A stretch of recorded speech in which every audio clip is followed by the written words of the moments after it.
Hi friends, good morning. তোমরা সবাই কেমন আছো? আশা করি ভালো আছো। আমিও অনেক অনেক ভালো আছি।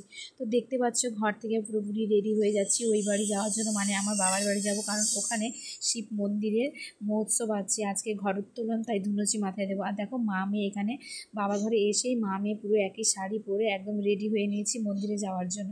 এই দেখো আমাদের এটা হচ্ছে শিব মহামন্দির। এই মহাদেব মন্দিরে আমরা চলে এসেছি। আর এখানে দেখতে পাচ্ছ আমার বাবা এখানে ধুনুচি দেওয়ার জন্য ধুনুচি সব নিয়ে যাবে, তার জন্য কাদা আর কলা পাতা দিয়ে বেঁধে দিচ্ছে, যাতে আর গরম ভাবটা বেশি না লাগে তার জন্য। আর এখানে দেখো মহাপ্রভু, হরে কৃষ্ণ, এখানে মহাপ্রভু চলে এসেছেন। আর পাহাড় চৈতন্য মহাপ্রভু কালকে আসবেন, আজকে আর আসবেন না।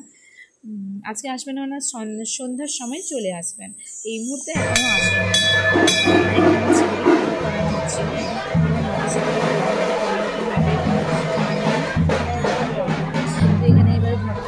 যাওয়ার আগে একটু মহাদেব মন্দিরে একটু প্রণাম করে নিলাম শিব ঠাকুরের কাছে। আর এখনও ব্রাহ্মণ ঠাকুর আসতে একটু লেট করে দিয়েছেন বলে গেটটা তালা দেওয়া আছে, গেটটা খোলা হয়নি, তাই ভিতর থেকে তোমাকে একটু চেষ্টা করলাম যাতে শিব ঠাকুরকে দেখানো যায় আর পার্বতী মাকে দেখানো যায়। আর দেখো এখানে আমার কাকিমা জেঠিমারা সবাই রেডি হয়ে আছে। আমি বলছি একটু হাই করো, তো সেন সবাই মিলে একটু হাইও হাই করে দিও। তো এই সবার আশীর্বাদে একটু চেষ্টা করলাম তোমাদের সামনে একটু ভিডিওগুলো নিয়ে আসার।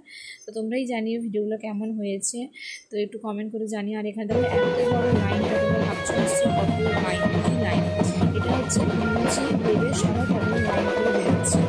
আজকে এবারে হয়েছে 40 জন, 50 থেকে 40 জন হয়ে গেছে ধুনুচি দেবে। এবছর ফার্স্ট এতগুলো লোক হয়েছে। আমি এখানে ঘর করতে বেরিয়ে পড়েছি। এবার সবাই মিলে আনন্দ করতে করতে যাচ্ছি, নাচতে নাচতে যাচ্ছি। ঠাকুরের নাচ হচ্ছে, নাচ না হলে হয়, সব ব্যান্ড ব্যান্ড বাজিয়ে নাচছি, নাচ না হলে হয়, তাই একটু নেচে নেচে আনন্দ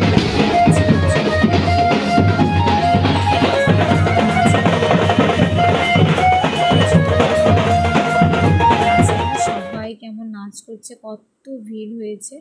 এবার না দেখো আমরা যখন মন্দিরে স্নান করছি ধুনুচি সব, সেই মুহূর্তে আমার ভাই আমার ফোনটা নিয়েই চলে গেছিলো, আর কোনো ভিডিও ক্লিক করতে পারিনি। তার জন্য এইটুকুই, সবাই স্নান করে নিয়ে ধুনুচি মাথায় দিয়ে আবার রওনা দিলাম ঠাকুর স্থানে মহাদেব মন্দিরে যাওয়ার জন্য। সেই মুহূর্তে আমার ভাই তখন এসে কিছুটা একটু ভিডিও করে নিয়েছিল। যাই হোক একটু একটু ভিডিওগুলো তোমাদের সামনে শেয়ার করছি, তো জানি না কেমন লাগবে তোমাদের, আশা করি ভালোই লাগবে। তোমরা একটু স্কিপ না করে একটু ভিডিওটা দেখতে থাকো, খুবই ভালো লাগবে। আর এখানে চলে এসেছি মহাদেব মন্দিরে। যে মহাদেব মন্দিরে এসে 4 সাইডে নাকি 3 বার ঘুরতে হয়, তার জন্য আমরা 3 বার ধরে ঘুরে নিচ্ছি মহাদেব মন্দিরে। তো এইখানে মহাদেব মন্দিরে যে শিব রাত্রির পরে প্রত্যেক বছরই মহোৎসব হয়। তো এই মহোৎসবে না এবারে আমি ফার্স্ট ধুনুচি মাথায় দিলাম, কারণ আমার ছেলের নামে পুজো দিব বলেছিলাম, তার জন্য ছেলের নামে পুজো দিয়ে একটু মহাদেব মন্দিরে আমি ধুনুচি মাথায় এই ফার্স্ট দিলাম। তো অনুভূতিটা খুবই ভালো লাগছে, আর এতটা আনন্দ হচ্ছিল। প্রথম ভাবছিলাম যে পারবো আমি, রোদের রাস্তা যা গরম হয়েছে, পারবো। যাই হোক ঠাকুরের আশীর্বাদ থাকলে কী না পারা যায়, ঠাকুরের আশীর্বাদ থাকলে সবই পারা যায়।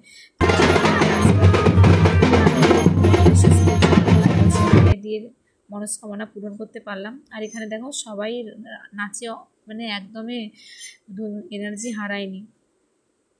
এবার দেখো আমরা বাড়ি থেকে হয়ে এসে আবার কাপড় চেঞ্জ করে চলে এসেছি, নিতানির মহোৎসব শুরু হয়ে গেছে তাই খেতে। তো দেখো তো তোমাদের ভিডিওটা কেমন লাগলো অবশ্যই কিন্তু কমেন্টে